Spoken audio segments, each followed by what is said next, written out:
In this tutorial in CyberLink PowerDirector, we're going to show you how to match elements to music when you have a complex title. We have two other tutorials showing you how to use the beat detector to match elements to music.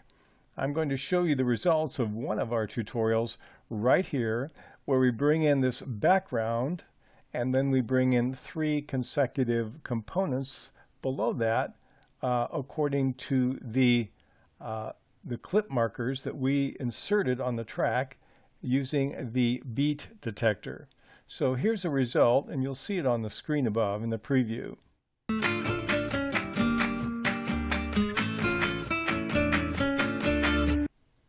Okay, nice feature. It's very easy to do because each of these you can drag and drop right to the line under the beat detector. But what happens when you have a complex title? I'm going to move the playhead over here, and here in my complex title I have micro business and two other items all in the same title.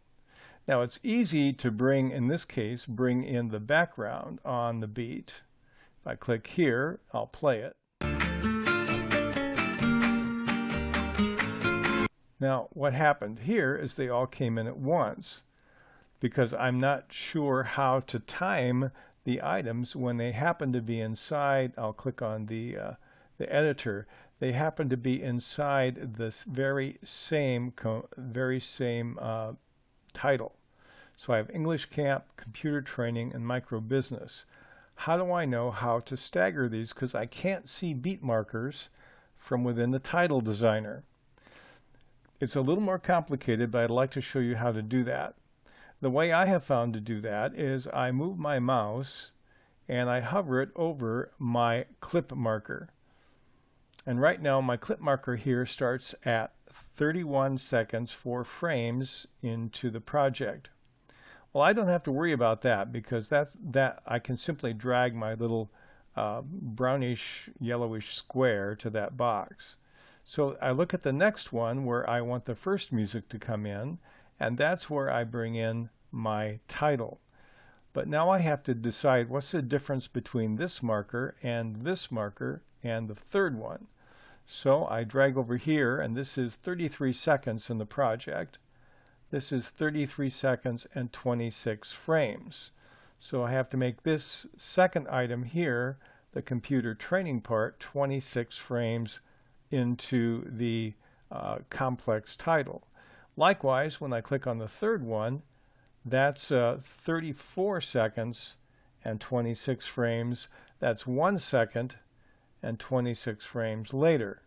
So I go into my editor of my complex title, and we'll shrink these down again. I wish they would stay the way I left them before. So computer training, if I read it right, has to be in 26 frames. So I go and I count up to 26 here, and that should get me pretty close. All right, the other one should be in 1 second and 26 frames.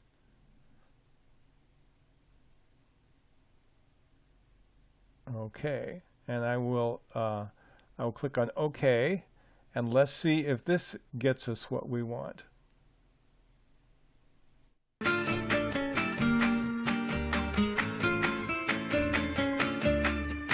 That worked just fine. So what you have to do is a little mental calculation and then transpose the difference between the beat markers into your complex title. That looks fine. I kind of like that. It's a little more complicated, but it doesn't confuse so many tracks as you do here.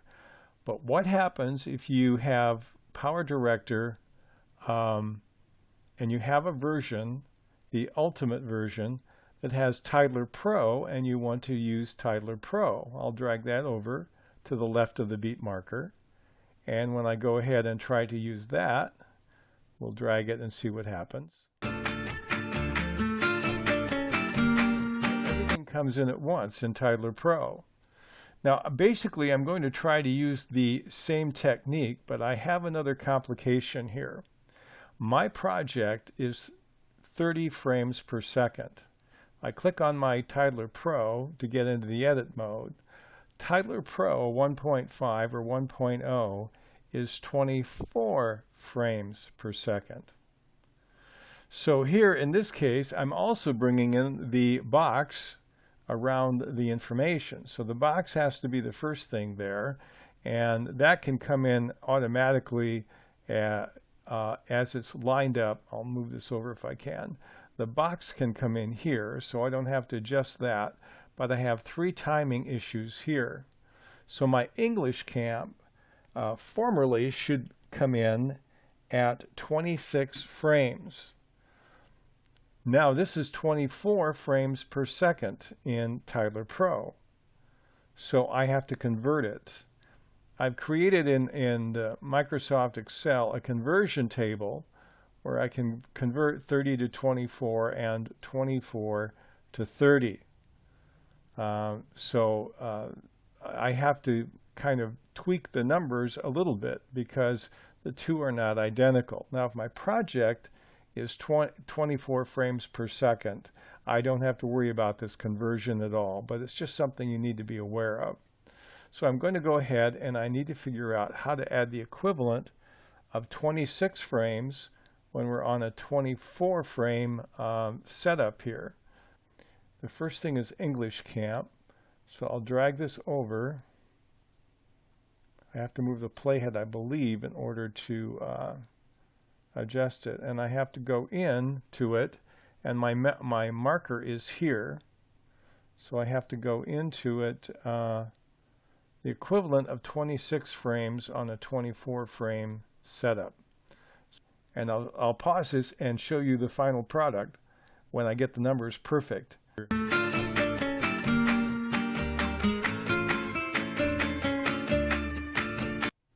As you can see, this technique is complicated, but it is doable.